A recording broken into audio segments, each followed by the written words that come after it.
Assalamualaikum warahmatullahi wabarakatuh. Perkenalkan, nama saya Muhammad Afgan Ababil, mahasiswa Fakultas Hukum Universitas Widya Mataram, Yogyakarta. Dalam kesempatan kali ini, saya akan sedikit mengulas terkait tugas saya dalam mata kuliah Hukum Pemerintahan Daerah.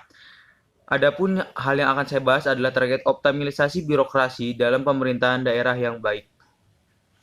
Dalam rangka mempercepat kerja birokrasi, pemerintah pusat melakukan penyerahan pemerintahan terhadap pemerintahan daerah dengan asas otonomi dan juga asas pembantuan. Hal ini dilakukan agar pemerintahan dapat lebih dekat dengan masyarakat di daerah dan juga agar daerah dapat mengoptimalisasikan sumber daya alam yang ada di sekitarnya. Hal ini akan mendorong kesejahteraan untuk masyarakat. Gelombang desentralisasi berawal ketika tumbangnya Orde Baru dalam perpolitikan Indonesia. Sebelumnya, saat era Orde Baru, pemerintahan cenderung bersifat sentralisasi, yakni segala bentuk kebijakan itu dikontrol oleh pemerintahan pusat. Artinya daerah hanyalah jadi objek dari pemerintahan pusat tersebut.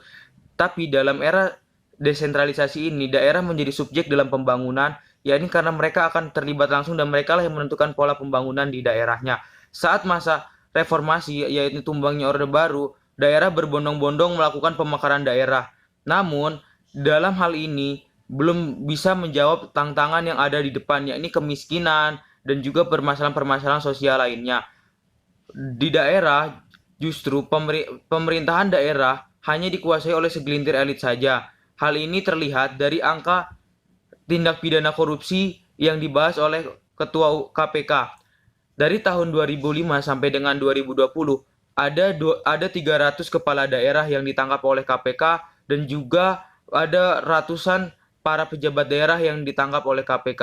Hal ini merupakan salah satu permasalahan daerah yang tidak memberikan dampak baik kepada daerah karena dengan adanya korupsi ini akan menghambat pembangunan yang ada di daerah. Oleh karena itu, dalam rangka untuk menciptakan sebuah sistem pemerintahan yang baik, di daerah perlulah diisi oleh sumber daya manusia yang berkompeten dan juga berintegritas.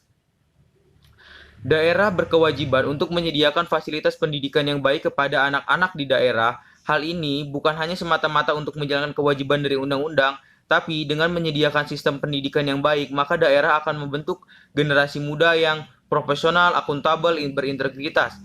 Hal ini dapat kita lihat bahwa dengan pendidikan yang baik, maka anak-anak ini akan memiliki karakter yang baik untuk memimpin daerah ke depannya. Pendidikan adalah investasi untuk anak-anak ini agar kedepannya bisa menjadi seorang pembaharu di daerahnya, yakni merubah gaya lama yang saat ini masih cenderung diterapkan di daerah hingga akhirnya pemerintahan di daerah bekerja kurang optimal.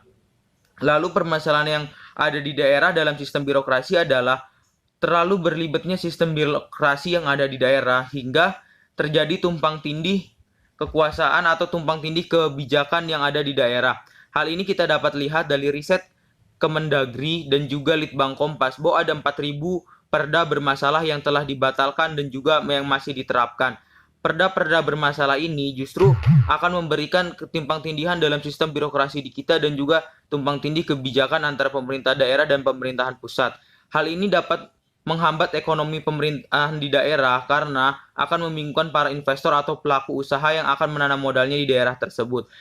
Ketika tidak bergeraknya roda ekonomi karena terlalu ribetnya sistem birokrasi ini, maka hal yang sifatnya untuk langsung diberikan kepada rakyat yakni ekonomi itu tidak akan terjadi. Ekonomi harus distimulus dengan sistem pemerintahan daerah yang baik dan juga kebijakan yang terstruktur sistematis. Oleh karena itu, dalam rangka pemerintahan daerah yang baik, perlu sebuah reformasi birokrasi.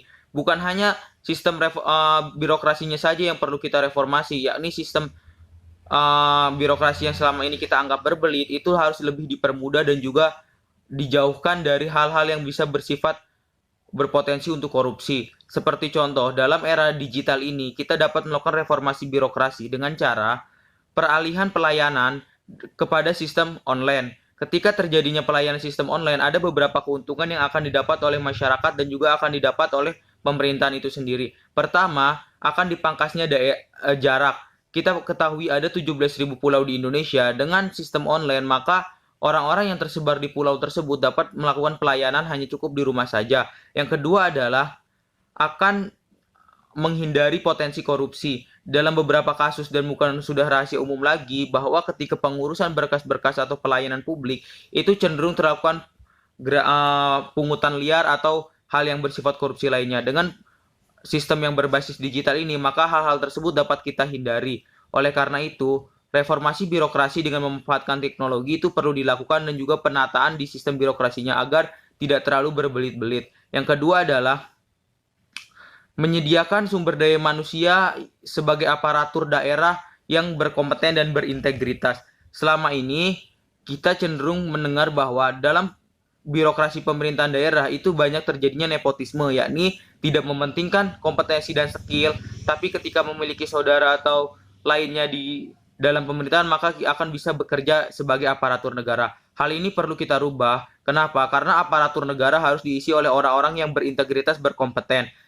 Ketika pemerintahan daerah ini diisi oleh orang-orang berintegritas dan berkompeten, itu akan melahirkan inovasi-inovasi baru untuk pemerintahan daerah yang lebih baik. Birokrat yang baik akan dihasilkan dari sebuah sistem pengangkatan atau sistem pemilihan yang baik pula. Oleh karena itu, dalam pencarian para calon birokrat, perlulah sebuah sistem yang akuntabel, agar para birokrat yang dihasilkan adalah orang-orang terpilih dengan kompetensi dan kemampuan yang sudah mumpuni atau sudah layak dapat mengisi jabatan tertentu. Hal ini karena perlu kita cermati, mengingat ketika seseorang diangkat dari sebuah hasil yang kurang baik, maka berpotensi untuk melakukan hal-hal yang tidak baik pula. Oleh karena itu, perlulah dari hulu ini kita lakukan sebuah sistem yang baik, yang kemudian agar orang-orang yang dihasilkan memiliki inovasi dan kreasi.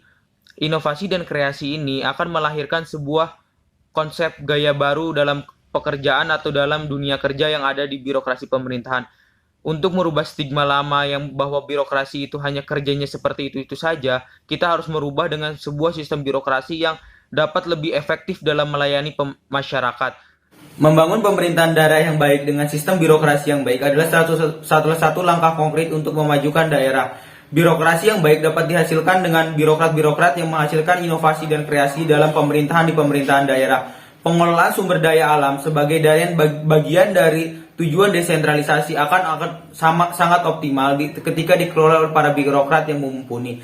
Nah, output yang dihasilkan dari pengelolaan sumber daya alam yang baik akan memberikan kesejahteraan untuk masyarakat banyak di daerah. Dengan sejahteranya masyarakat, maka tujuan-tujuan dari desentralisasi daerah ini akan tercapai. Oleh karena itu, peningkatan dari kualitas dari birokrasi dan sistem birokrasi yang awalnya berbelit dirubah menjadi sistem digital yang berbasis sederhana. Ini merupakan salah satu langkah taktis yang sudah semestinya untuk dipenuhi oleh pemerintahan daerah dalam rangka mewujudkan pemerintahan daerah yang baik. Mungkin kurang lebihnya dari saya seperti itu. Wabillahi taufiq wal hidayah. Wassalamualaikum warahmatullahi wabarakatuh.